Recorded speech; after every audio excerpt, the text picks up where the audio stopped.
They laughed the moment the church doors closed behind her, their chuckles hanging in the dry air like dust after a wagon passed. Some laughed into their sleeves, some did not bother to hide it at all. A few crossed themselves and whispered prayers, not for the bride, but for the foolishness they believed had sealed her fate. To them, she had just married fear itself, a feared Apache, a man whose name was spoken softly on the frontier, a name tied to rumors of raids, silent nights, and red dawns. No one could understand why a young woman would step into such a life by choice. No one believed there could be anything waiting for her but sorrow. She stood straight anyway, chin lifted, hands folded tight enough to keep from shaking. The laughter hurt, but it did not break her. She had known it would come.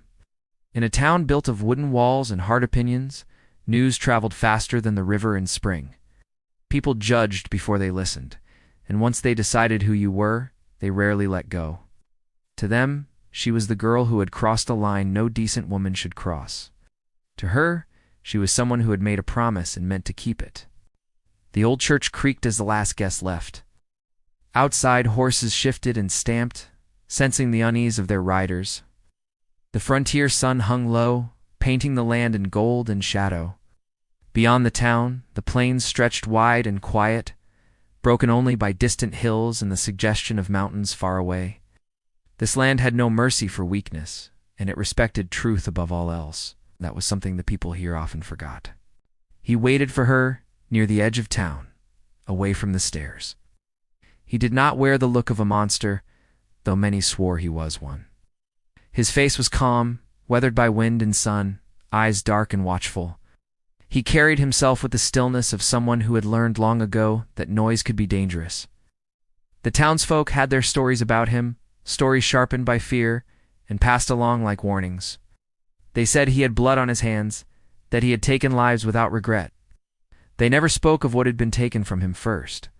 She remembered the first time she saw him, weeks before the marriage.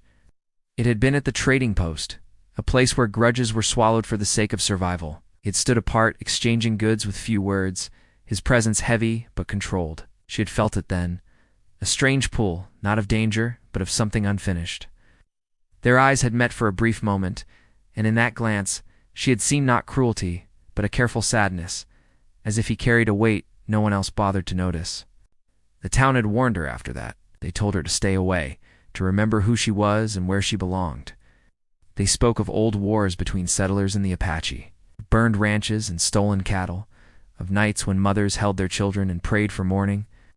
They spoke as if the past had not cut both ways, as if land had not been taken, promises broken, and lives uprooted long before this man was born. Fear made the story simple. Truth never was. When word spread that she intended to marry him, the whispers turned sharp. Some said she had been tricked, others said she was desperate. A few claimed she was cursed, drawn to ruin by her own foolish heart. Not one of them asked her why. Not one of them cared to know what she had seen in him during their quiet meetings by the river, or the way he listened when she spoke, as if her words mattered in a world that rarely valued them. The marriage itself was plain. No music, no celebration worth the name, just a promise spoken under a roof that had seen more funerals than weddings. He did not smile, but his gaze never left her face. When he took her hand, his grip was gentle, almost careful, as if he feared the world might break her if he held on too tight. That alone should have told them something. It told her everything. Afterward, as they prepared to leave town, the laughter followed them like a curse. Children stared with wide eyes. Men shook their heads. Women turned away, some in pity, some in quiet anger. The frontier had rules, written and unwritten, and she had broken the most important one. She had chosen love, or at least loyalty, over fear. That kind of choice unsettled people more than any weapon. They traveled toward the open land, away from the neat lines of fences and the false safety of the town. The ranch he had prepared was modest, set near a stand of cottonwoods where water ran clear.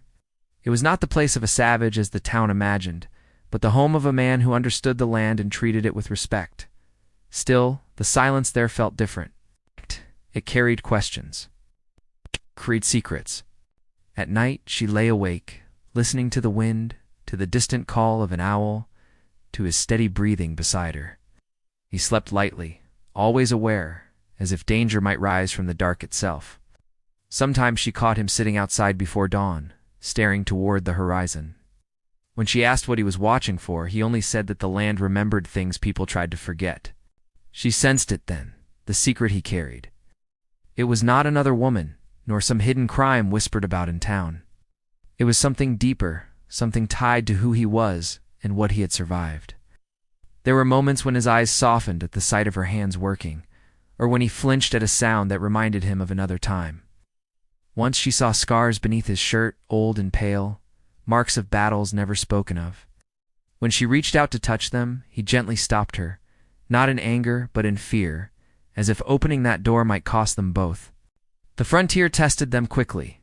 Supplies ran low, neighbors kept their distance. Riders passed without greeting, yet in the quiet work of each day, tending the land, mending fences, sharing simple meals, something strong began to grow. It was not the kind of love sung about in ballads. It was steadier, built on trust, earned inch by inch. Still, the shadow of his past loomed, and the laughter from town echoed in her memory. One evening, as the sun bled into the hills, a stranger appeared on the trail. He did not come with a smile. His presence carried urgency, and with it, a look that passed between the two men, sharp and heavy with meaning. She felt it then, the shift in the air, the sense that the life they were building stood on the edge of something larger than either of them. The feared Apache spoke quietly to the stranger, words she could not hear, words that made his jaw tighten and his eyes harden. When he turned back to her, his expression had changed. The calm was still there, but beneath it lay a resolve that chilled her. He told her they would have visitors soon, that the past had a way of finding those who tried to leave it behind. She asked him what he meant, what he was hiding from her. For the first time since they met, he hesitated. The land was silent as he looked at her, as if waiting for his answer. In that moment, she understood that the laughter, the warnings, the fear, all of it had only brushed the surface. Whatever secret he carried was powerful enough to change not just how others saw him, but how this land itself would respond. And as the wind rose and the light faded, she realized that her marriage had tied her not only to a man, but to a truth the frontier was not ready to face. The wind carried a dry chill that night, slipping through the cottonwoods and brushing against the walls of the small house. She stood in the doorway long after the stranger had ridden away, watching the trail fade back into emptiness. The land looked the same as it always had, wide and still, yet something unseen had shifted beneath it. When she turned, her husband was tightening the straps on his saddle, his movements precise, practiced, as if this moment had been waiting for him all along. She wanted to ask again what was coming, to press him until the truth spilled out. But there was something in his face that stopped her. It was not anger or distance. It was the look of a man standing between two worlds, both demanding a price. She had seen that look before in men who returned from war, men who survived when others did not. They carried their reasons in silence.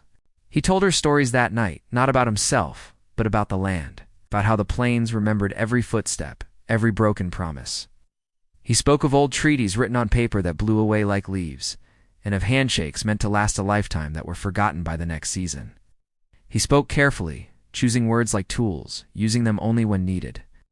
She listened, realizing that these were not lessons meant to scare her, but warnings meant to prepare her. As days passed, the sense of being watched grew stronger. Riders appeared on distant ridges, never close enough to greet, never far enough to ignore. The neighboring ranches remained quiet, their owners polite but guarded when paths crossed. Supplies ordered from town arrived late or not at all. It was as if the frontier itself was holding its breath, waiting for something to break. In quiet moments, she learned more about the man she had married, not through confessions, but through small acts. The way he checked the horizon before dusk, the way he kept his rifle clean but untouched, as if hoping not to use it. The way he spoke to the horses, steady and low, earning trust rather than demanding it. These were not the habits of a savage. They were the habits of a survivor.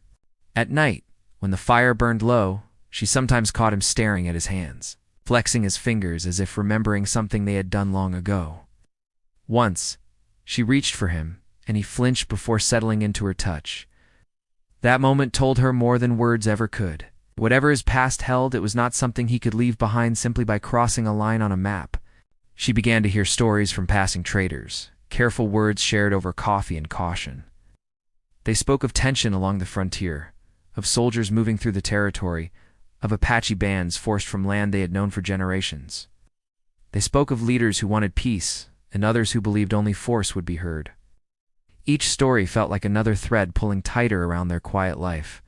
One afternoon she found an old bundle hidden beneath loose floorboards. Inside were worn tokens, not stolen goods as the town might imagine, but keepsakes. A faded strip of cloth, a carved piece of bone, a small book written in a language she could not read. When he realized what she had found, his face went pale. He did not take the bundle from her, but he asked her to put it back. His voice carried a plea she had never heard before. That night, he finally told her part of the truth. Not all of it, but enough to deepen the mystery. He spoke of being younger, of believing in a future where the Apache and the settlers could share the land without blood. He had walked between camps, carrying messages, risking his life to keep peace alive. Some called him a traitor for it. Others saw him as a bridge that needed to be burned. The secret he carried was not just his own, it belonged to many, and revealing it too soon could cost lives. She understood then why the stranger had come, why the laughter from town felt small compared to the weight pressing in from all sides. Her marriage had placed her at the center of something larger than love. It had placed her at the edge of a conflict that had been building long before she was born. As weeks went on, signs of trouble became harder to ignore. Smoke rose from distant valleys. Shots echoed once in the far hills, then never again. A ranch downriver was found abandoned, its fence broken, its door swinging in the wind. No bodies, no answers, just absence. The kind that spoke louder than words. He grew quieter, more distant, though his care for her never wavered. Each morning he made sure she knew where to go if riders appeared. Each night he checked the locks twice. She wanted to believe these were precautions, nothing more. But deep down, she sensed they were preparing for an ending neither of them could yet name. Despite the tension, moments of peace still found them. Sunrise over the plains. Shared laughter over burnt bread. Simple talks about what might have been, what could still be possible. In those moments, she saw the man beneath the feared reputation. A man who valued life, who carried grief for losses he never caused. Who believed that dignity mattered even when the world refused to honor it. The town, however, did not soften. Word reached them that some blamed her marriage for the unrest, as if love itself had invited danger. Others claimed the Apache husband was gathering men, planning revenge. None of it was true, but truth traveled slowly, and fear rode fast. The frontier had always needed someone to blame. One evening, she noticed him sharpening a blade he had never used before. The sound was steady, almost calm. She asked him if the visitors he had warned about were close. He nodded once. She asked if they were friends or enemies. He did not answer. Instead, he told her that sometimes the difference depended on who spoke first. The next morning, hoofprints surrounded the ranch, not close enough to threaten, but close enough to send a message. Reading them in silence, reading the ground the way others read books. When he stood, his face held a certainty that made her heart pound. The past had caught up with them. Whatever secret he carried was no longer his alone to bear. As the sun climbed, a distant call echoed across the plains, low and deliberate. She did not understand the words, but she felt their weight. He turned to her then, resting his forehead against hers, a gesture both tender and final. He told her that no matter what happened next, she had given him something no one else ever had. A reason to hope. The land seemed to close in around them, the silence thick with expectation. Riders began to appear on the horizon, some familiar, some not. Flags fluttered in the distance, symbols of authority that had never fully reached this place. She stood beside him, fear and resolve tangled in her chest, knowing that the laughter from town had been the least of their trials. As dust rose and voices carried on the wind, she realized the true cost of the secret he had been hiding. It was not just a story of his past, but a truth that could redraw lines, challenge power, and force the frontier to confront what it had long denied. And as the first riders drew closer, the question remained unanswered, whether this land would finally listen, or whether it would demand blood once more. The riders did not rush in. They stopped at a careful distance, their horses shifting under them, nostrils flaring as if they sensed the tension. Some wore the look of soldiers, stiff-backed and watchful. Others were Apache men, faces unreadable, eyes sharp. Between them lay an uneasy space, heavy with old memories and unfinished business. She stood beside her husband, feeling the weight of every gaze, aware that in this moment she was seen not as a woman, but as a choice he had made that confused and unsettled them all. Word traveled quickly on the frontier, and each rider carried a different version of the same story. To the soldiers, he was a man who knew too much, someone who had crossed lines and blurred borders when it suited him. To some of the Apache men, he was a brother who had walked away, choosing a life among settlers, even if his reasons were never simple. To the townsfolk watching from a distance, he was still the feared Apache, proof that danger wore a human face. A man in a worn coat rode forward, stopping just short of the cottonwoods. His voice carried authority shaped by paperwork and orders, not by the land. He spoke of peace talks, of agreements made far away, of concerns about unrest along the frontier. His eyes flicked toward her, then back to her husband, as if trying to measure the cost of involving a woman in matters he believed belonged to men. He asked questions without truly asking, expecting answers that fit his report. Her husband listened without interrupting. When he finally spoke, his words were few, steady, and careful. He spoke of broken promises, of families forced from winter grounds, of peace offered with one hand and taken back with the other. He did not raise his voice. He did not threaten. That calm unsettled the soldiers more than anger ever could. From the edge of the group, an older Apache man watched silently. His hair was streaked with gray, his posture relaxed, yet alert. When he spoke, the others listened. His words were not loud, but they carried the weight of experience. He spoke of the secret that had been whispered among elders for years, a truth buried to prevent more bloodshed. A truth this land itself seemed to demand be spoken at last. She realized then that her husband was not the center of this conflict, but the key to it. He had been chosen long ago to carry something dangerous. Not a weapon, but knowledge. Knowledge of an agreement made in desperation, one that could expose lies told by powerful men on both sides. An agreement that, if revealed, could change who controlled this stretch of land and who had the right to call it home. As the discussion stretched on, tension pulled at every word. The soldiers grew uneasy, shifting their weight, hands near their belts. They were trained for orders, not for moral questions that threatened the foundation of their authority. The Apache men watched closely, measuring every reaction, every pause. They had learned that silence could be a shield. She felt invisible and exposed all at once. No one asked her opinion, yet her presence mattered. She represented a crossing of boundaries that made old arguments harder to sustain. She thought of the town, of the laughter, of how small and cruel it seemed now, compared to the choices unfolding before them. Later that day, as the riders spread out to make camp, she found herself speaking with one of the soldiers, a young man whose eyes betrayed doubt beneath his uniform. He admitted he did not understand why they were here, only that they had been told to watch and report. He spoke of missing home, of a wife waiting back east, of orders that felt heavier the farther west he traveled. In him, she saw another side of the frontier, one rarely told. Young men sent to hold lines drawn by strangers. At the same time, an Apache woman approached her near the river. Her gaze was steady, curious rather than hostile. She asked quietly if the marriage had been her choice. When she answered yes, the woman nodded, as if that alone explained many things. She spoke of children growing up between worlds, of stories passed down that warned against forgetting who you are. She warned her that love did not shield anyone from the cost of truth, but it could give strength to face it. That night, fires dotted the plain, each one a small island of light surrounded by darkness. Songs drifted from one camp, low and mournful. From another, the clink of metal and murmured orders carried on the breeze. She sat with her husband, their shoulders touching, neither speaking much.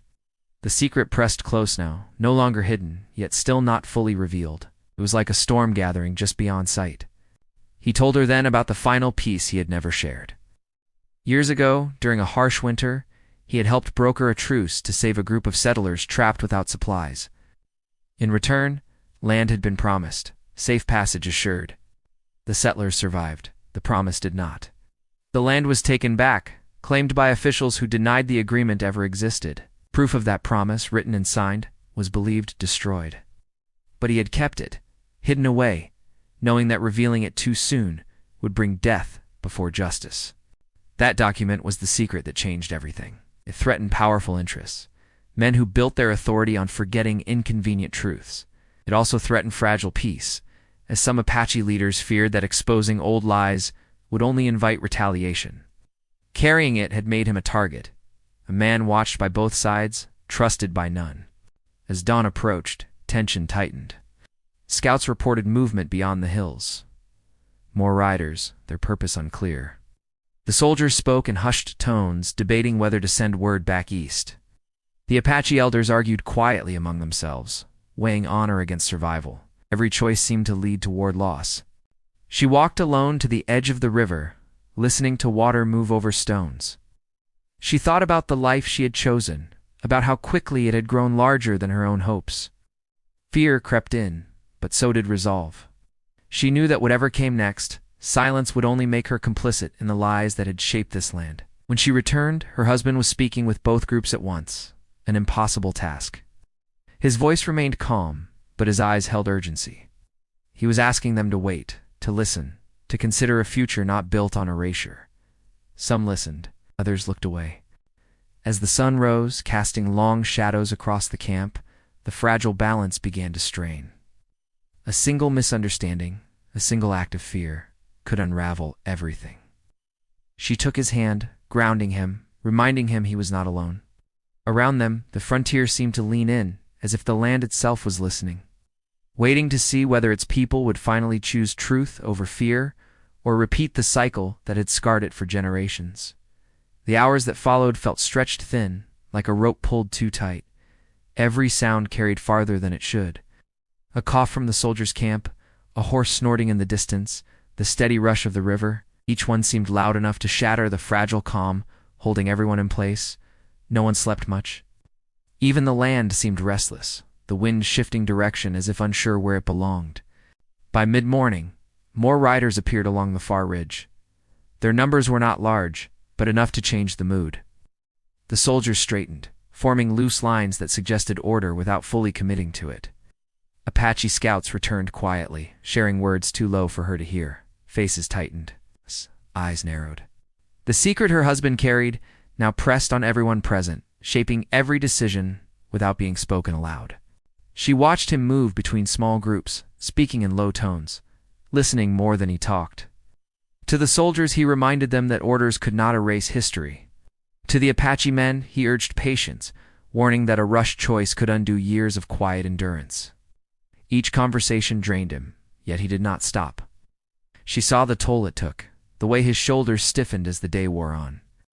A messenger arrived from town in the afternoon, breathless and pale. He brought word that rumors had spread faster than truth. Some townsfolk feared an attack that did not exist. Others demanded protection, calling for more soldiers. Fear was doing what it always did on the frontier, turning uncertainty into accusation. The messenger avoided looking at her, as if her presence itself challenged the story he carried. That news changed everything. The soldier's leader grew more urgent, pressing for answers he could send back east. He spoke of preventing bloodshed, yet his tone carried the threat of force if clarity did not come soon.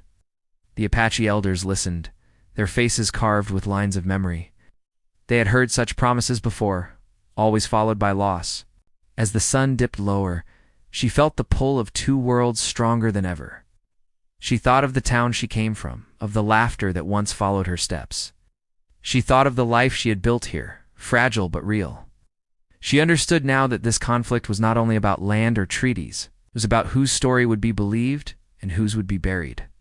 Late in the day, a young Apache boy approached her, carrying a small bundle of dried herbs.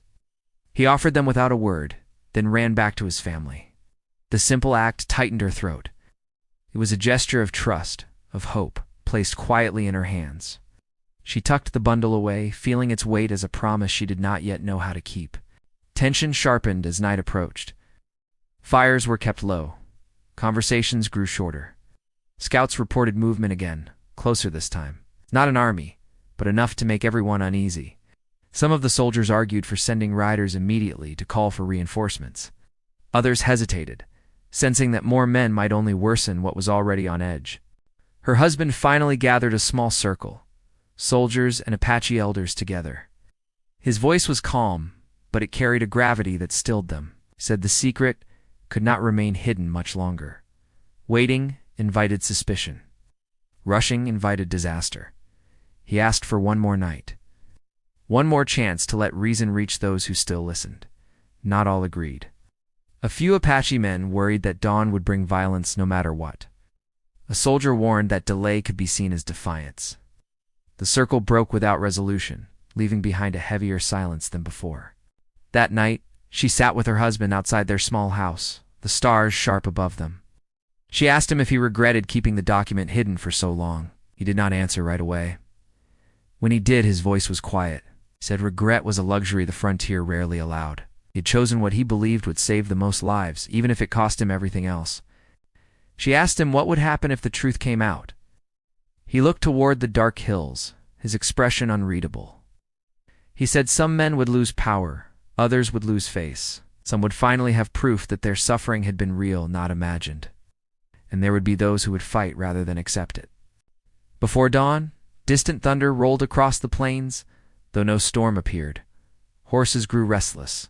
The air felt charged, heavy with expectation. She barely slept, waking at every sound. When light finally crept over the land, it revealed riders closer than before, their numbers now impossible to ignore. The soldiers moved into position, careful not to provoke. Apache men gathered their families closer, eyes never leaving the horizon. The elders spoke among themselves, voices urgent but controlled. Everyone waited for a spark, hoping it would not come. A sudden shout cut through the air. A misunderstanding, nothing more, but enough to send hands reaching for weapons before stopping themselves. For a heartbeat, it seemed the fragile peace would shatter. Her heart pounded as she stepped forward without thinking, placing herself between the groups. The movement startled them all. Silence fell, thick and absolute. She spoke then, her voice trembling but clear. She did not argue politics or history. She spoke of choice, of how fear had shaped every wrong decision this land had known. She spoke of the man she married, not as a symbol, but as a human being who had carried the weight of others for too long. She spoke of children watching from the edges, learning what kind of future they would inherit. Some listened, others looked away. But no one interrupted. Her husband joined her, placing a steady hand on her shoulder. He did not reveal the secret yet. He only said that the truth existed, that it would be shown at the right moment, and that once revealed, it could not be taken back. He asked them to decide whether they wanted that truth to lead to healing or destruction. The standoff held, tense and unbroken. Scouts returned again, reporting riders from both directions. Word had spread too far to stop now. The frontier was converging on this small stretch of land, drawn by rumor, fear, and the promise of answers long denied. As the sun climbed higher, the pressure became unbearable. The soldiers' leader gave a quiet order to prepare. Apache elders exchanged solemn looks. The document hidden beneath the floorboards seemed to burn in her mind, a silent witness waiting for its moment. She took her husband's hand, feeling his pulse match her own. Whatever came next would change everything. The laughter from town felt like a lifetime ago. Ahead lay a moment that would decide whether the frontier could finally move forward or whether it would repeat its oldest mistake. The air held its breath, and so did they, standing on the edge of a truth powerful enough to break or heal them all.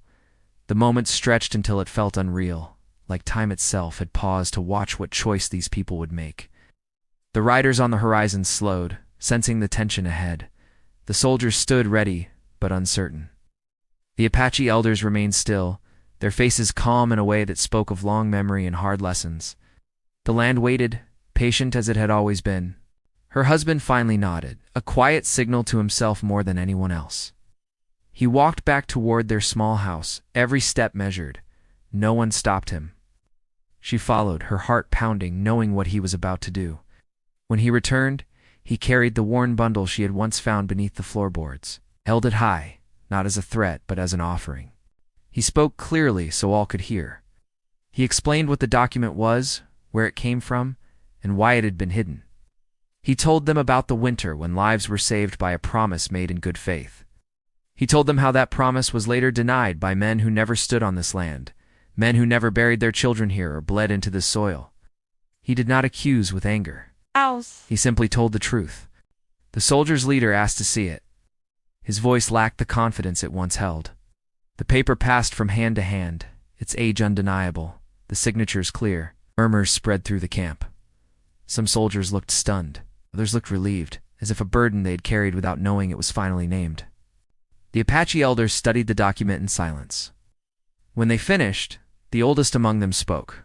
He said this truth had lived in stories for years.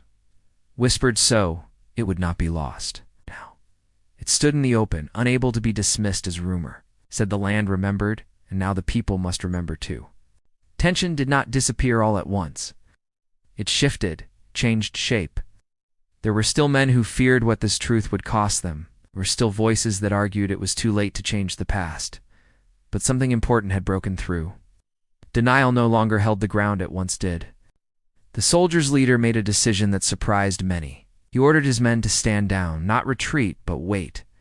He said this matter was larger than a single skirmish, larger than pride. He would send word back east, not with rumors, but with proof. It was not a promise of justice yet, but it was a start. The riders on the horizon slowed, then stopped. Scouts returned with news that spread quietly, but quickly. The feared violence did not come. Families eased their grip on one another. Weapons were lowered. The air seemed to breathe again. In the days that followed, talks began in earnest. Not the kind rushed by fear, but careful conversations shaped by shared ground. The document became a center point, forcing difficult questions and honest answers. Some land was returned. Other agreements were rewritten with witnesses from both sides. It was not perfect, but it was real. The town reacted slowly. At first, disbelief ruled. Then shame crept in, followed by reflection. The laughter that once followed her name faded, replaced by uneasy silence. Some apologized. Others never did. But when she walked through town months later, she was no longer avoided. She was seen. Her husband was no longer spoken of only as the feared Apache. He became known as the man who carried truth when it was dangerous to do so. Trust did not come easily, but it came. Ranchers began trading again. Children played without watching the horizon so closely. The frontier did not become gentle overnight, but it became fairer. The young soldier she had spoken with returned east, carrying a story very different from the one he had expected. The Apache woman by the river visited often, bringing her children, sharing meals and laughter. Two worlds that once stood apart began to overlap in small, meaningful ways. Life settled into a rhythm shaped by hard work and earned peace. The ranch grew. Fences were mended not just with wire, but with understanding. Some nights were still restless, shadows of the past lingering at the edges. But they no longer ruled the present. One evening, as the sun dipped low and painted the plains in warm light, she and her husband stood together watching their land. He told her that the secret no longer felt like a weight. It felt like a seed that had finally been planted. She smiled, knowing how close they had come to losing everything. She thought of the girl she once was, standing in a church while others laughed. She understood now that fear often mocked what it did not understand. Courage, she had learned, was quieter, steadier, and far more powerful. The frontier would always carry scars. History could not be undone, but it could be faced. And in facing it together, they had changed what the future might hold. As night fell and stars filled the sky, she rested her head on his shoulder. They had not chosen an easy path. They had chosen a true one. And in doing so, they proved that, even on the harshest land, hope could take root, grow strong, and finally be seen.